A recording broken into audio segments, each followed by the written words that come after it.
አይነት የተመታ ልጅ ነው።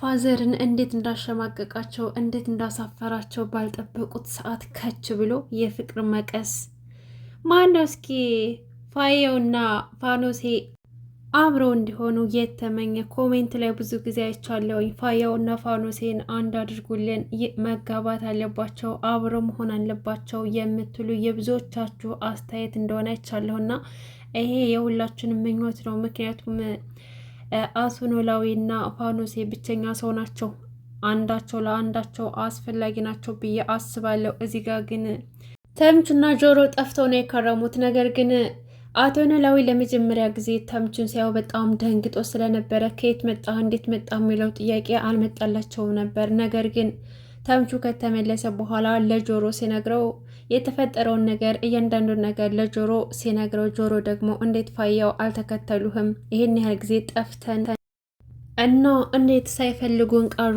እያለ ቅሬታ አድሮበታል። አቶ ኖላዊ ደግሞ የክፋት ሳይሆን ሲያዩቸው ድንገት በሩን ከፍቶ ሲገባ ስለደነገጡ በድንጋጤ እንዴት መጣ ብለው እንኳን አልጠየቁትም ነበር። ግን አቶ ኖላዊና ፋኖሴ ግን ወዴት እያመሩ ነው? ከሀናና ከእዝራ ፍቅር የበለጠ እኮ ፍቅራቸውን እየኮመኮሙት ይገኛሉ። ለማንኛውም ይመቻቸው። ነገር ግን ሀና አሁን ላይ በጣም ፈዛለች፣ ደንዝዛለች። አቋም የላትም። ወደዛ ወደዚህ የምትለው ነገር በጣም ይደብራል። በተረፈ የሀናን ነገር ቢያስተካክሉ ጥሩ ነበር። ወይዘሮ ሜላት ከእስር ትለቀቃለች ብለን ሁላችንም ጓጉቶን ነበር። ግን እንዳለመታደሉ ነው እስካሁን ድረስ አልተለቀቀችም። በ135 እና በ136ኛው ክፍል ላይ ትለቀቃለች ብለን የሁላችንም ተስፋ ነው። በጉጉት እንጠብቃለን። ውድ ቤተሰቦቼ ሰብስክራይብ በማድረግ ቤተሰቡኑ እዚህ ደርሳችሁ ሰብስክራይብ ሳታደርጉ እንዳትመለሱ ማለት ነው። ብዙ ነገሮች የሚለቀቁበት ቻናል ነው። ከዚህ በኋላ እስካሁን አብራችሁ ስለቆያችሁ ከልብ እናመሰግናለን። ያው እንዳልኳችሁ በሚቀጥለው ክፍል ወይዘሮ ሜላት ትለቀቃለች ብዬ እገምታለሁኝ። ሁላችሁም እስኪ ሀሳብ አስተያየታችሁን ጻፉልኝ።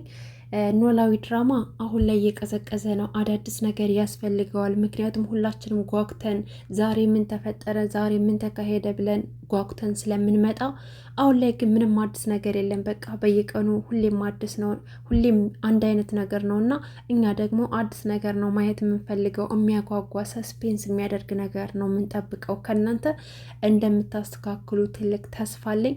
ለማንኛውም ይመቻችሁ።